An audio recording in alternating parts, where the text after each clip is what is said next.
Hi there, and welcome to Judging a Book by Its Cover. I'm Carlin Thomas. I'm going to be your moderator today, and I'm going to have my lovely guests introduce themselves. Kat, if you'd like to start. I'm KJ Harrowick. You can call me Kat or KJ. I'm fine with either. I'm a graphic artist, and I also do development, and of course, I'm a science fiction fantasy writer. Excellent. And David? Yes, my name is Dave Brascala, and I am a graphic designer and illustrator and painter. And I haven't written any science fiction.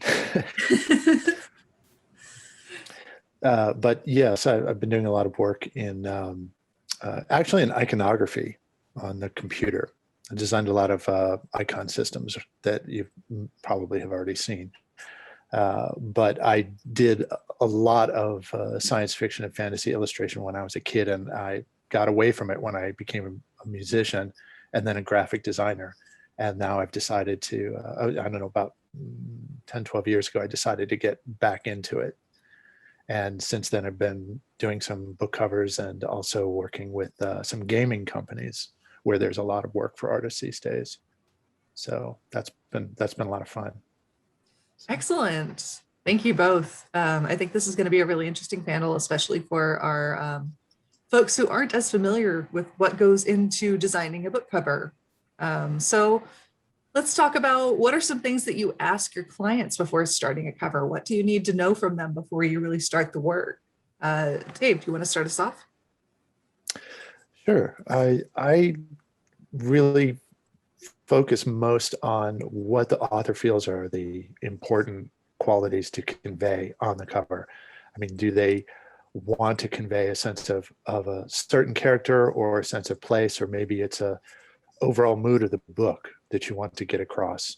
Are we going to work with a symbol, something symbolic or a theme to try and get a direct impression across?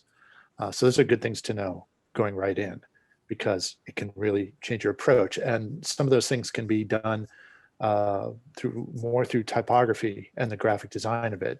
A lot of things are instantly recognizable as science fiction or fantasy or mystery just by the way you set up the cover. You can do it in a way that's become codified in the mind of the buyers, and they just know instantly. So it's really up to what's important for that the author wants to convey in the cover. Excellent. Kat, what would you like to add to this? Similar, one of the first things I do with my clients is I send them a document with questions. I want to know what genre they're in, what the age group is, because every genre and age group really has sort of, like Dave said, its own trends. And when people see those covers, they're going to automatically identify it as, yes, this is something that I probably am going to enjoy, or this is something I never want to pick up. So I'll send them that and get all the details, kind of like, do they like the lighter tones, darker tones? Again, what's the theme they really want to convey on the cover?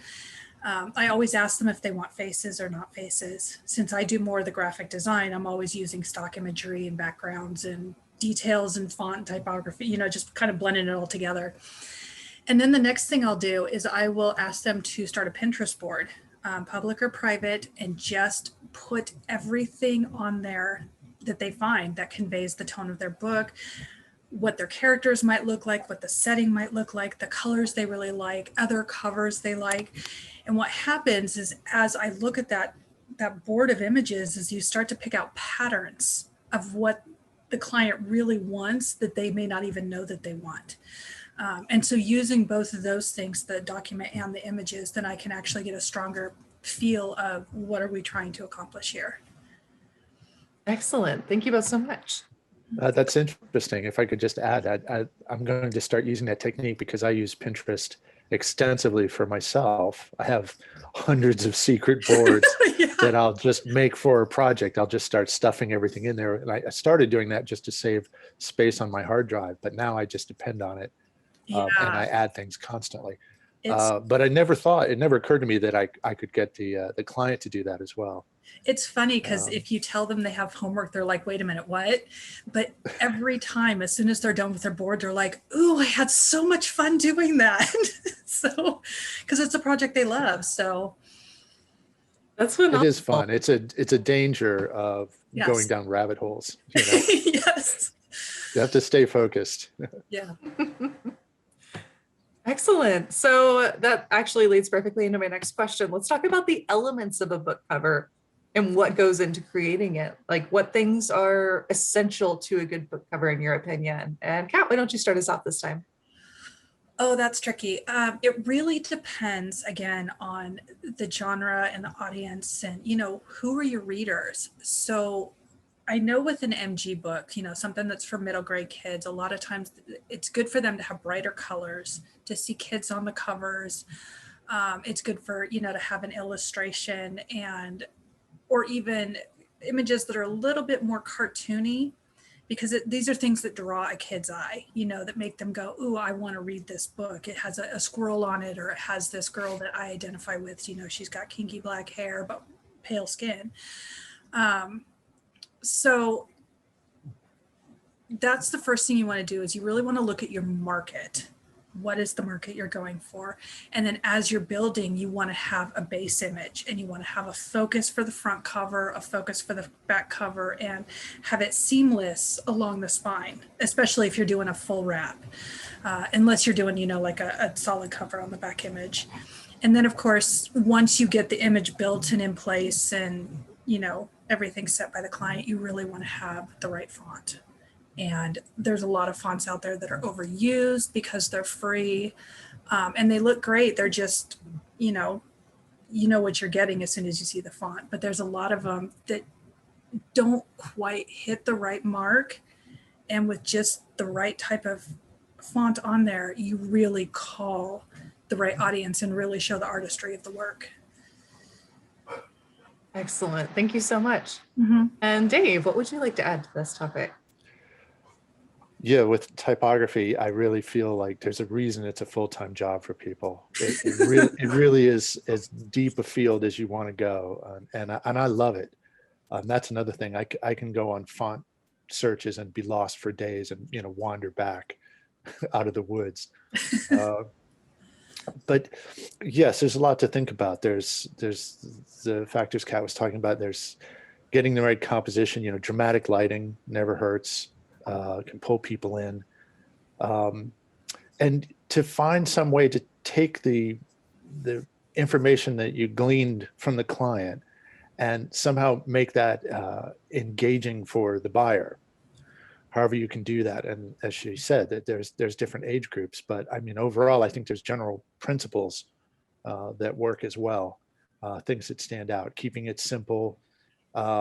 Having a compelling central figure, if that's what you use. I believe that the simplest that you can come up with is the best.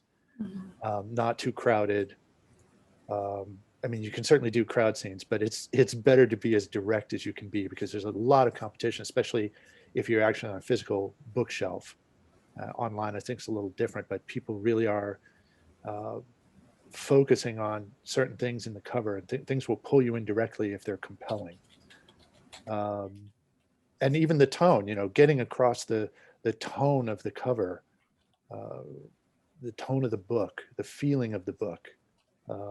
If you're, if you work at it, you can do that really, really effectively through, and really just make something that's so beautiful that people want to pick the book up. That's the challenge.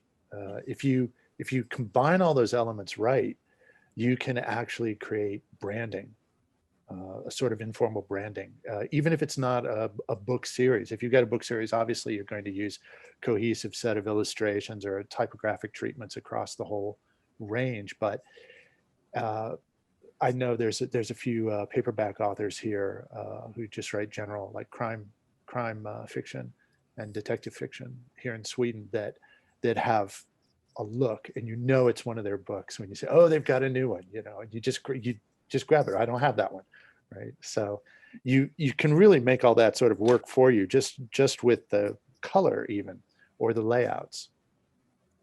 So there's a lot of factors that you can leverage, but I think it's also important to not like try to do everything.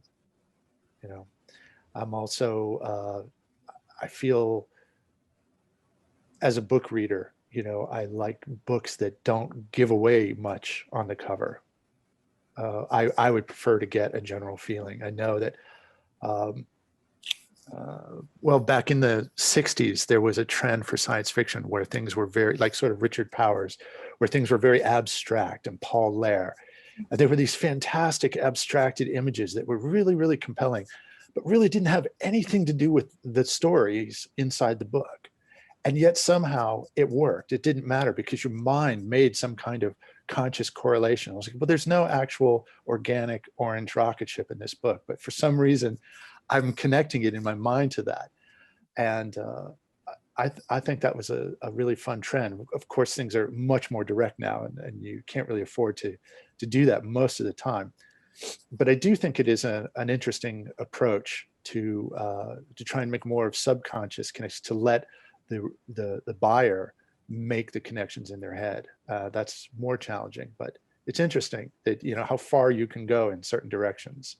You can be quite literal, but then, you know, you don't want to be. I always remember getting cross in a video store back when we still had them, picking up a DVD for the original Planet of the Apes, and the end of the movie, the end scene of the movie, the big twist was on the cover. And I think, well, I know it's an old movie and everybody's seen it, but do you really have to do that? And I've been guilty of that myself. I was working on a painting for myself for one of the Elric stories, and I realized I was painting a gigantic spoiler for someone who hadn't read the book, and so I stopped. But I think it's something to look out for, that you're not trying to put so much of the book and the story into the cover that you start actually giving it away. You know, things that would be better gleaned by the reader as they read the book. There's a long-winded way of saying that. That's actually a perfect segue into our next topic. Can I touch on that real quick? Yeah, absolutely. I wanted to say something else. Yes, simple. Dave's got it spot on. Be as simple as you can, especially with the front cover, because when you put too much on there, you actually lose focus and it becomes almost chaos. And then it's just, the eye skips over everything and you don't really pull the reader forward. So simplifying down to a single focus, theme, tone, all of that will help pull that reader in and engage them with that image enough to flip it over and read the back, you know, and keep going. And that's what you really want. Okay, go ahead. Sorry. Yeah, if I could just you. add one last thing. Two of the sort of all-time great science fiction artists from the 60s and 70s, Frank Frazetta and Catherine Jeffrey Jones. Both, if you look carefully at their work, most of the detail of the painting is concentrated in the middle of the image. And as it goes out from that, it becomes incredibly loose. You know, Frazetta was a master of this, but people overlook it because of, you know, the dynamics of his poses and things like that. But when I noticed that, it was like a key unlocking, that he puts the focus right where he wants it, and that is at least half of the impact of those covers and why everyone started trying to do that. But a lot of people, I think, who were trying to do that didn't understand what he was doing, and that's why there weren't 20 Frazettas. Yeah. Excellent. So yeah, again, this is a perfect segue into our next topic. So I'd like to talk about a book cover as a form of marketing, which is, I think, what you were both kind of touching on.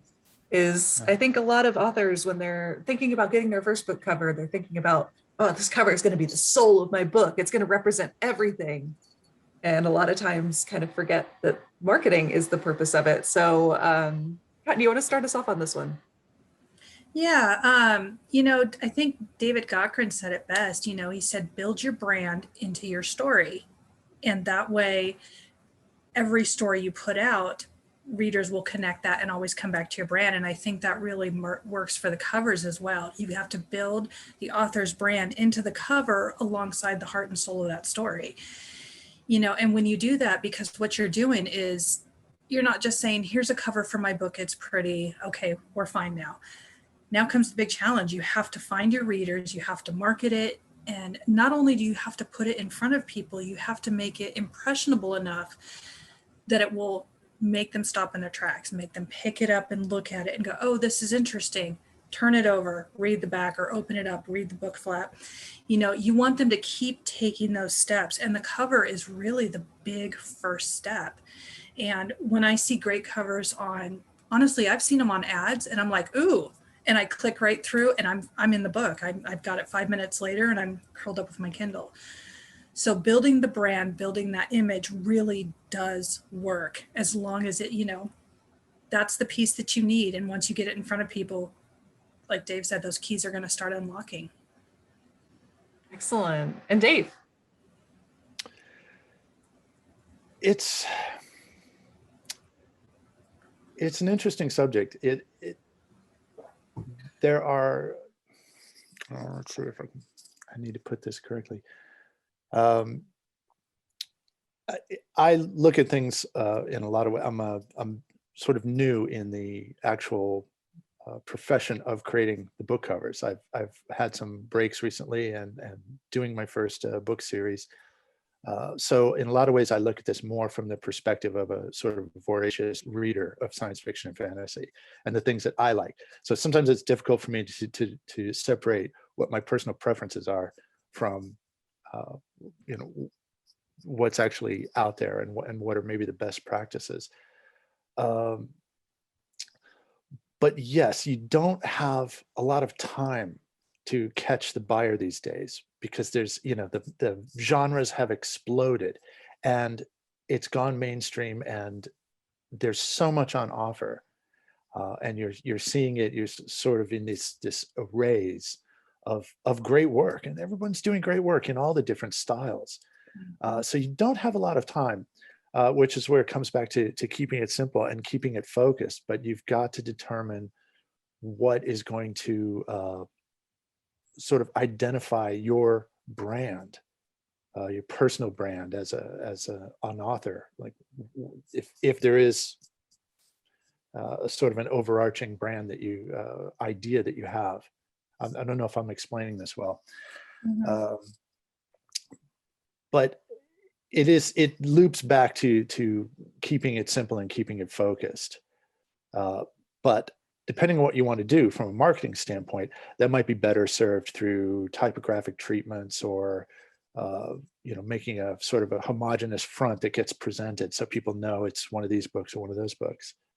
Yeah, it's really it. That's something I would have. I'm cogitating as I'm talking, and that's not the best thing to do, but it's got me thinking as well on that. Oh, that's good. We could always use more to think about, right? Yeah. All right. So next question. What are some current trends in book covers that you think should really go away? Is there anything you keep seeing and you're just like, oh, why are they doing that? Dave, do you want to start us off this time? Well, once again, just as I just mentioned, I have to parse what I feel about covers and trends with my own personal preferences as a reader. I have a few self-imposed rules that I use when I paint, and certain of those have to do with poses and setups that I'm not allowed to use, simply because I think I see them too much. And I feel like, well, other people have done them and done them well, and I don't, you know, I have to come up with a different idea. So the rules I have are more like challenges for myself. And just when I think, for instance, there's a character pose that I call the Black Widow pose, where it's usually a male or female character, usually with two weapons sort of held out to the side, walking towards the camera with one foot in front of the other. And you see it a lot. And every time I think, oh, you know, there's nothing new that can be done with that pose. And then Tommy Arnold does that fantastic cover last year, and gets on best of lists using something that was very, very close to that, you know. Or another one of mine is, you know, gigantic creature regards tiny figure. You know, I'm just not allowed to do it personally. I will do it if asked, but just to challenge myself. Also, I have another one, which is don't show the magic. Like, is it possible to convey the idea of magic without actually showing people, shooting fireballs. Is it really what has to be done? And that goes back to old golden age illustration philosophies of people like N.C. Wyeth, who would try to paint the moment before or the moment after something happened as being more compelling than showing the moment of supreme action, which is what Frazetta painted. And both of those ideas, those philosophies, have had their time. So if that's the kind of cover that you're doing, then you've got to pick which way you want to come at it. I don't know if my preferences are the most popular at the moment. And really, I do need to, despite my preferences, I need to serve the purposes of the author. So it becomes even more challenging, which I enjoy, that I have to maybe go into something that I would prefer not to do because I think it's a little overdone. I have to find a fresh way to present that because there's always a new way to do something. And I know there's a lot of graphic-based, photo-based that had really caught on for quite a while over the past 20 years. And I think some of it is done really, really well. And I don't really have anything against that style, although I lean more towards illustration myself. I want to see illustrations because I'm a painter. So I get drawn to that more. But I like a lot of what's done, and I understand the reasoning behind why it's done. So I can't really say that's something I would like to see go away. I just also want there to be work for all the artists, for all the painters and illustrators and the graphic designers. So I'm loath to say there's a trend I want to go away. I would just say I would hope that the sheer amount of new work for everyone will drive all of us to take things up to higher levels, of confidence and communication, if that makes sense. Sir. Yeah, I think that was wonderful. So Kat, what are your feelings? Are there any trends that you kind of wish would go away? And I think we could add on to that and say trends of things that people are asking for that you get a lot of, maybe?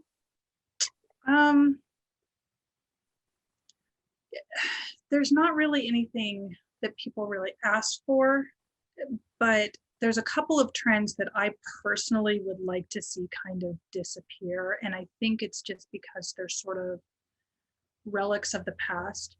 Some trends actually help define genres. So like, let's say fantasy romance, there's some in the mainstream market, but there's not a lot. A lot of the fantasy romance comes out of Amazon and indie or self-published authors.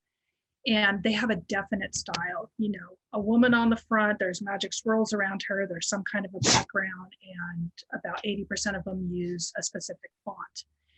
And that font, I think I'd like to see sort of decline, but the general style it can be really well done or sort of half-assed, but it's definitely a style that defines that genre. That you're going to find fantasy, you're going to find romance. And the fantasy might be like an angels and demons on an earth-based setting, all the way to a complete second world with dragons and spaceships. I mean, you just don't know what you're going to get. But it tells you that there's a non-traditional setting and there's going to be a romance involved. Another one that I actually have started seeing recently is blurring on the covers. And I personally don't like that one because I struggle with sight sometimes. And so, if I see a blurry image on the internet, it's one thing I can just push through. But if I see it on a book cover, my thoughts goes to how many people are going to turn away from this because they can't see it or because it hurts their eyes. I mean, it physically hurts my eyes when I see stuff like that. So that's a trend that I think can be well done, but also it kind of works against, readers and marketing in general. Yeah, I don't care for blurring as well. Yeah. It's sort of like, I have enough trouble with vision. Yeah. I don't need more. I know. And I think the last one that I'd really like to see just finally die is, and this is typically among self-published authors who are probably trying to get their stories out there and just struggling with, hiring an artist. But I see almost collage like patchwork, where images are placed side by side as little squares, and then the title's like over a color block. And I'm going, okay, it has a thing, but I feel like unless it's a book about high school and cheerleaders, it almost works against the writer. So that's definitely one I'd like to see go away and see more of the seamless, in-depth images that really kind of convey the same message, but in a more engaging way for readers. Perfect.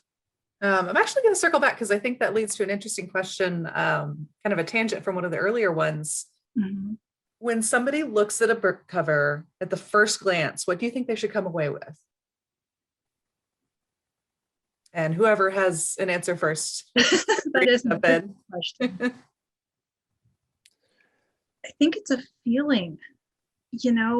Readers are always looking for that book they can't put down, the one that makes them stay up late at night, the one they can't stop thinking about, and the one where they want to keep reading past the last page.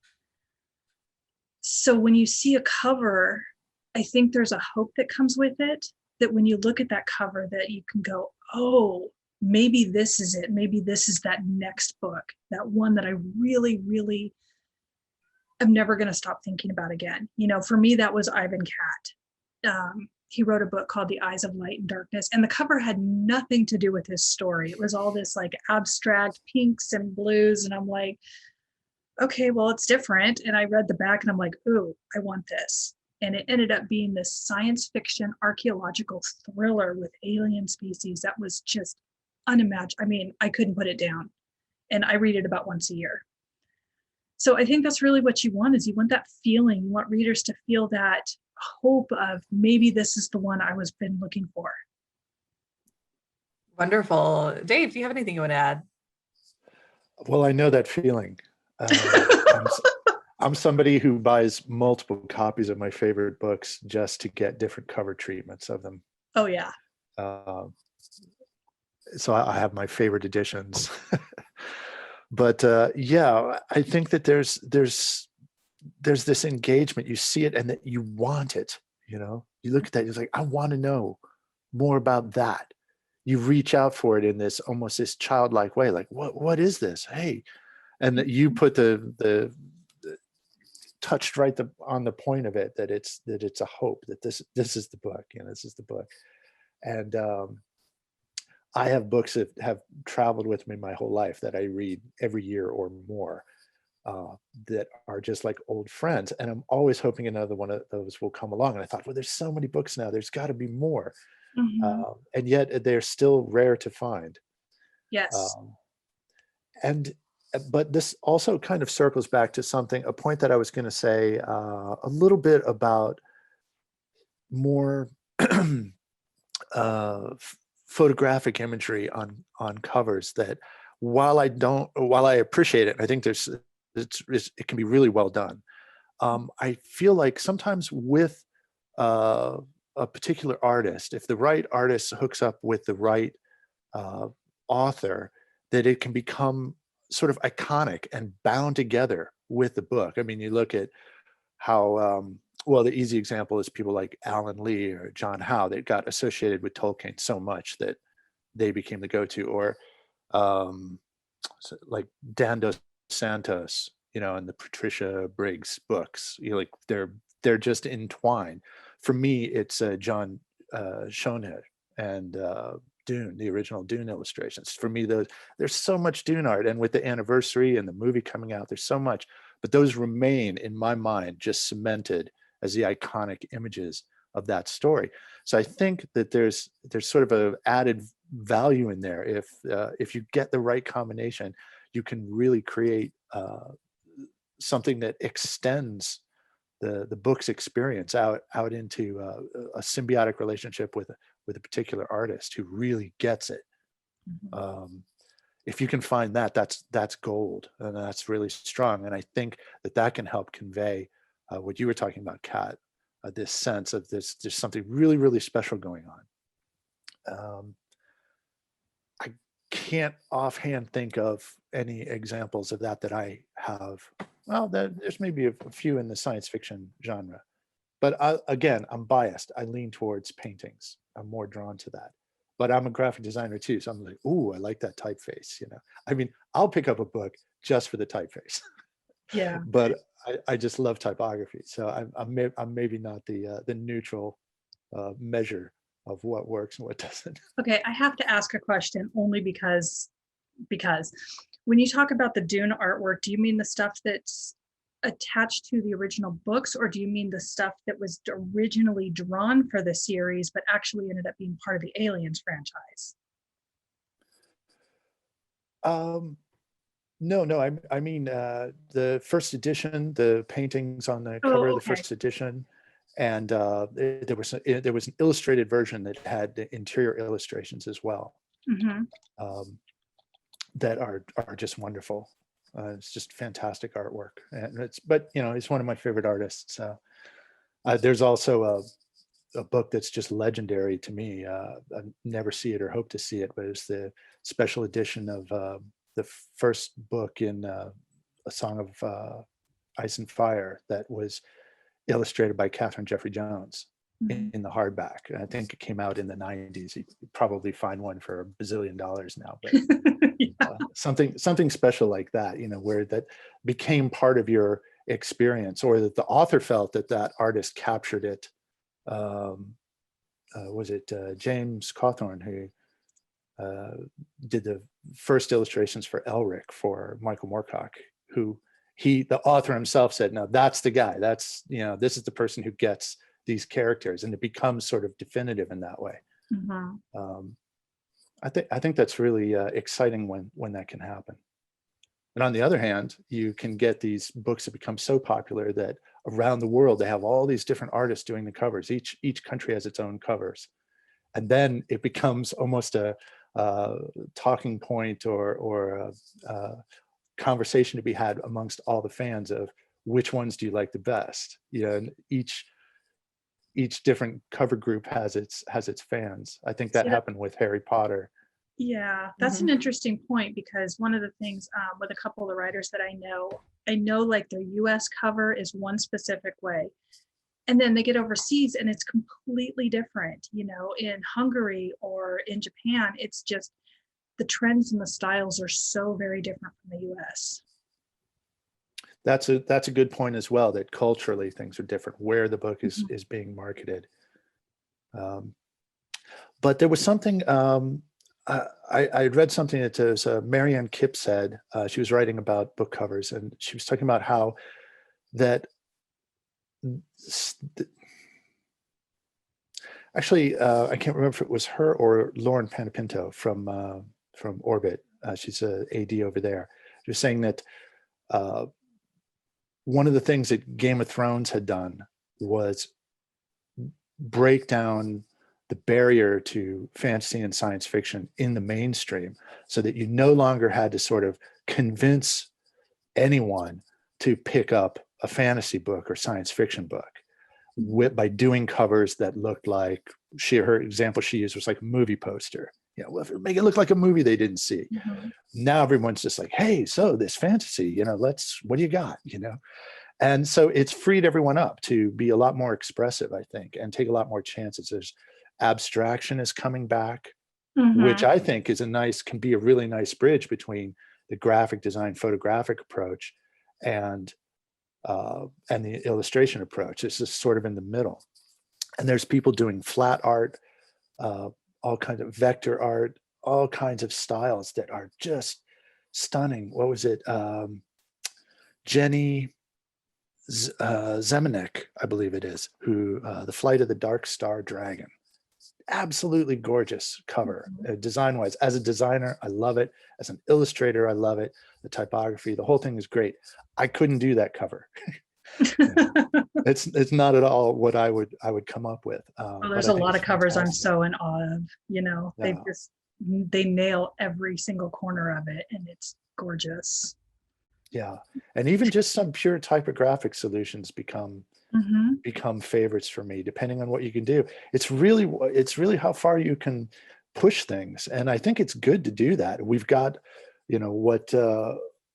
what Lauren meant was that we've got the bandwidth to do that now, to take more chances and to do things that maybe people would play it too safe 20 years ago or in the 90s when it was much smaller, before like the Lord of the Rings films came out and got everyone talking about it. And then Game of Thrones came and just like took it home. And now everyone's like, okay, fantasy, we're in. Yeah, definitely. That series did a huge service to the literary world. And those books, that the genres are doing very well right now and getting expansive. I think it's been great. Yeah, it's been, well, I think there's a lot of science fiction and fantasy readers out there that are really hungry for more, but the mainstream it's had some, but not enough to really fill the shelves and find those stories that you really cling to, like, I need this. So yeah, in our local science fiction store, which is a pretty big one here in Stockholm, the DVD shelves keep getting smaller and the bookshelves keep expanding. That's awesome. Yeah, it's kind of cool. I mean, I like movies too, but it's great with books. Yeah, they both have their place in my heart for sure. Yeah. Perfect. Well, I think we kind of touched on also what are some of the good trends. But I'd love to hear you were talking about some of those perfect covers that really encapsulate everything. If you could share a little bit more on that, I know probably some of our listeners, viewers would love to be able to look up some and kind of see examples of that. So if there's any you'd recommend. One of the most recent ones I saw that just hit me right between the eyes is a book called Ayla, Ayla, and I can't remember, let's see if I can find who the author is, but it had this very dark, very, because a lot of times for romances, you see both the male and the female on the cover, or you see just the male's chest, which is a whole other thing. But this one had their faces and it was kind of back to back and everything was sideways. So it had this really dark, gritty theme to it. And then the text was kind of broken up sideways across the cover. And it was just the coloring, the tone, everything about it was just gorgeous. I mean, it was one of the most beautiful covers I've ever seen. Dave, I'm sure you've got quite a few. Yeah. Oh yeah, and Dave's covers, by the way, if you haven't seen them, you need to go see them. They're gorgeous. It's it's been it's fun and challenging and sort of terrifying at the same time. But it's fun to push. I have an edition of The Star's My Destination that is it's like a perfect bound, strange paper edition, and it's even sort of curved the way that it's trimmed. It sort of comes out and curves down and then around. And it's done in this tiger mask in just orange and white. And it's just stunning. And I bought it just for the cover. I already have like 5 copies of that book. I'm partial to the old school stuff. I'm Catherine Jeffrey Jones, one of my all-time favorite and one of my inspirations. So there's some of those that I think are just perfect, even for books that I haven't read yet. A lot of the work that they did art for was not, it was pulp, maybe not the classics. And later they started to get more work during that. I love that there's a Schoner illustration for Dune, and I think it was actually used on the reissue cover of the hardback. I know it's on the there's so many editions I get confused, but I know it was on the SF Masterworks hardback reissue of the sandworm coming up over the dune that is just about as iconic a sandworm painting as you can get. But with that in mind, I love the paperback Schoner illustrations for Chapter House Dune, one of my all-time favorites, and even Heretics of Dune. I think are just gorgeous. They're so simple and direct, and the color fields, unbelievable. That's something that I try to do in my work is, if I can get away with it, It's from a fantastic article I read about theater lighting and minimalism in lighting that talked about the original TV show of Star Trek being done on a budget, and how they lit it and how they built the sets, and how those designs and philosophy of minimalism could be applied to theater set design. And I realized that all of that could also be applied to book covers. And one of that was that they constantly use broad fields of color. And another thing that they talked about was, and I love this term, is winding ways, right? They wouldn't show you a long hallway with 50 doors. They would show you a hallway that took a turn. And in the turn of the hallway, you could see another door that led somewhere you couldn't see. It was very compelling. But there'd be a ladder that went down out of the picture somewhere, but something was down there. And for our mind, that's a very, very compelling thing to see. So I try to employ that as well. And a lot of covers have that, where they sort of take you back, and there's something around that corner, the story that I've been looking for, maybe. Yes. As Kat would say, it's right back there. Yeah, I could put together a really nice list, but offhand, it's like walking into the record store used to be. I suddenly can't remember any of the albums I wanted to buy. Yeah. Definitely the ones that I mentioned are all-time favorites. Chapter House Dune in Excellent. particular. I don't know how much it has to do with the story, but it's just so gorgeous. I can't stand it. I love it. I love that cover. Excellent. So let's talk about illustration versus graphic arts. What are some of the things, the different requirements for each of these, and what separates them, especially if we're talking to a layman, somebody who's not terribly familiar? They see something that looks cartoonesque and just can't tell the difference. Kat, you want to start us off? Yes, I'll talk more about graphic art because that's what I'm familiar with. I'll leave all the illustration stuff to Dave. I'm still learning. I'm not very good. So what I do is I do graphic art, and it requires a basis, a stock image or a couple of stock images. And I always like to have sort of a focal point, what do I want the reader to be looking at? What do I want them to see as an afterthought later after they've picked up the cover? And, so I'll always start there with sort of this theme, this mood, this focus. And then what my particular method is, I actually add textures, colors, filters, all kinds of stuff. And there are a little bit of illustrations I'll do in certain fine details. And I'll take several images that may not even have the same coloring, or they're not even connected, and I'll pull them all together into one cohesive image. So if there's a woman and a dragon, maybe it looks like they actually live in the same world by the time I'm done with the image. But at the beginning, when you're looking at the stock photos, you're like, how the heck do these go together? So that's what I love about graphic art, is you can take things that don't connect, and you can pull them together like you would with a story. The drawback is that sometimes there's something or some element that I want, I can't draw it, and I can't find it. And so that's one of the big drawbacks of graphic art, is you may not always find what you want, so you have to sort of manipulate what you have to get as close to that feel as you can. So go ahead, Dave. Yeah, and I would just add, as a designer as well, that and other people can find the same things you can find. So unless you're somehow generating your own imagery, you don't necessarily have exclusive use of it. Yep.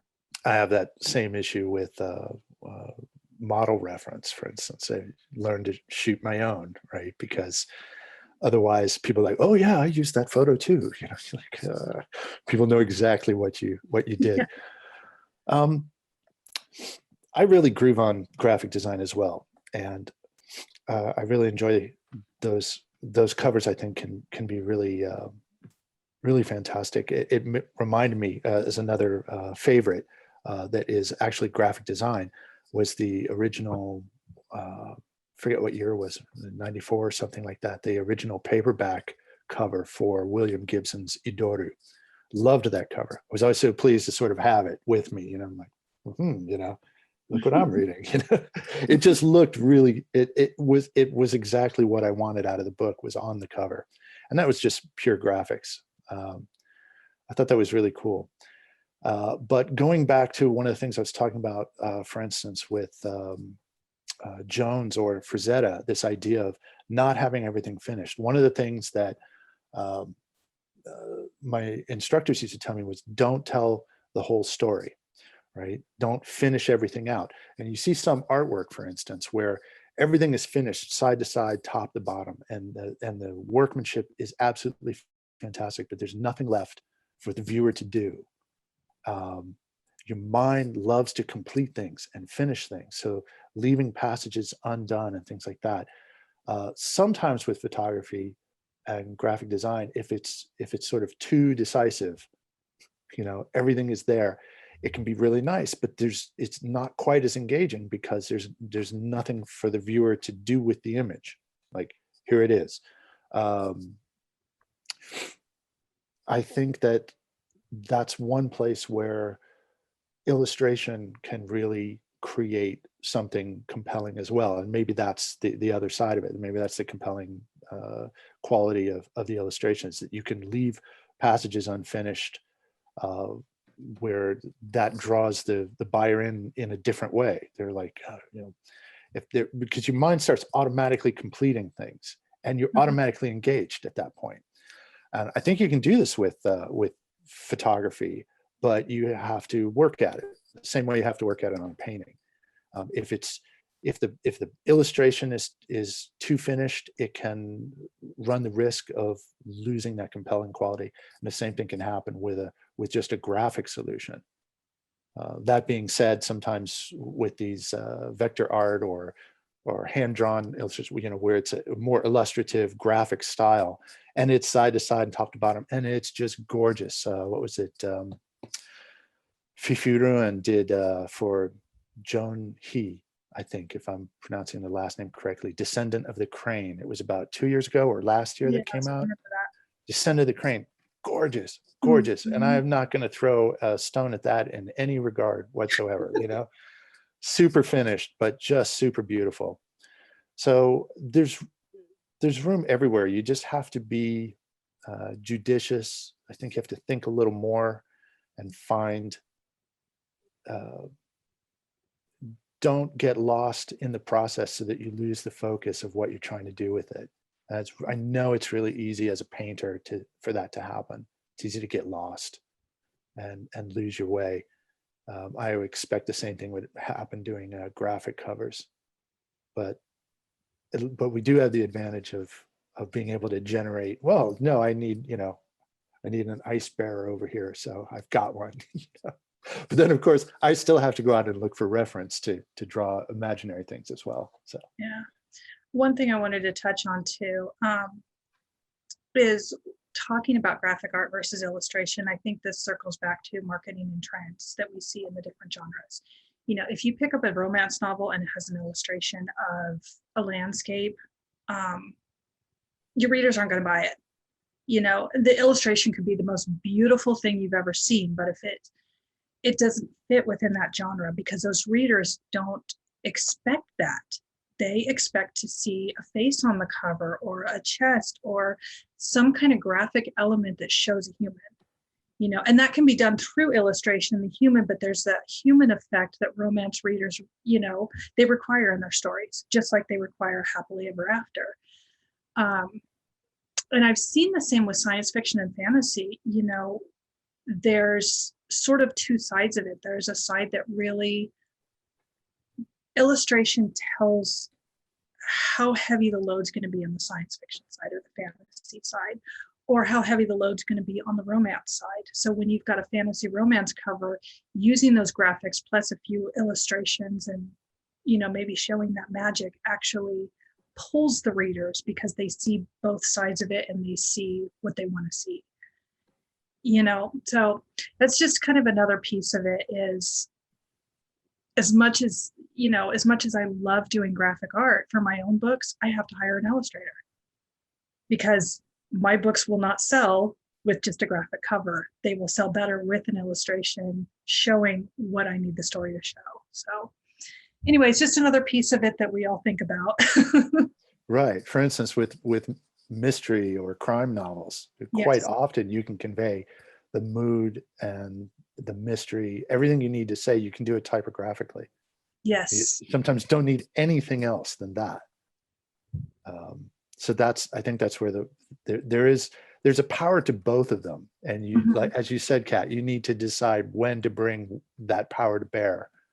Whether you're going to bring the graphic design or bring the illustration and the painting in, because it's not always the right solution.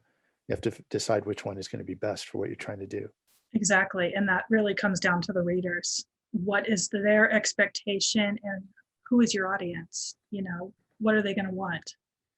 I've seen, so interesting thing, I've actually seen science fiction stories where the cover is done in crayon.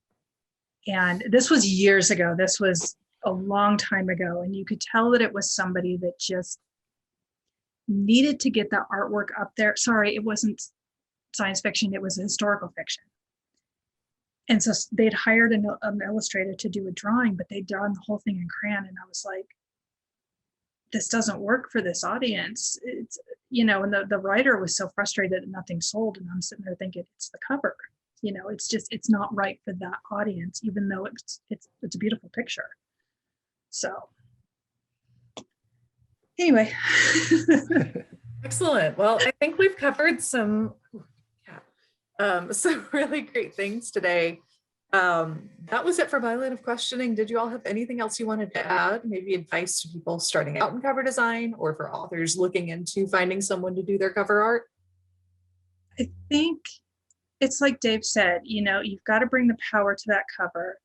You have to bring the right power to the right audience. And so when an author is looking for an illustrator, especially one that's not on the traditional path and doesn't have a publisher picking, you need to look at the art, talk to several artists, think about what you want, create a Pinterest board ahead of time so you get ideas of how you think that cover should look. Does it require graphics design for your audience? Does it require illustration? Does it require something in between? Look at your budget. Budget's going to be a big one too. Sometimes we want an illustrator, but it's more money for an illustration than it would be just for a few stock photos. So there's a lot to think about. Do your homework, do your research, and definitely make sure you're putting as much into that cover as you can, because that's the first thing people are going to see. We really do all judge books by their covers. And if we don't like what we see on the cover, we're not going to pick it up. We're not going to read the back. And we might be missing one of the greatest stories out there. Might be missing that hope. Yeah. And it's worth mentioning at that point that, as I said, I often buy several copies of books that are my favorite. And sometimes I have what I consider the ugly version. And I'll buy another copy of the book just to get a cover that I like more, that I think suits I think that's telling right there. Yeah. That was the point. Excellent. You actually go and look for a better treatment if they didn't get it right the first time. So, no, this one's better. Mm-hmm. That makes sense. Well, thank you both so much for joining us today. It's been a really wonderful conversation, and I appreciate what both of you have had to offer. And I think our listeners/viewers are really going to enjoy all this in-depth look into the world of cover art. So thank you so much. That does it for our panel today. And thank you again.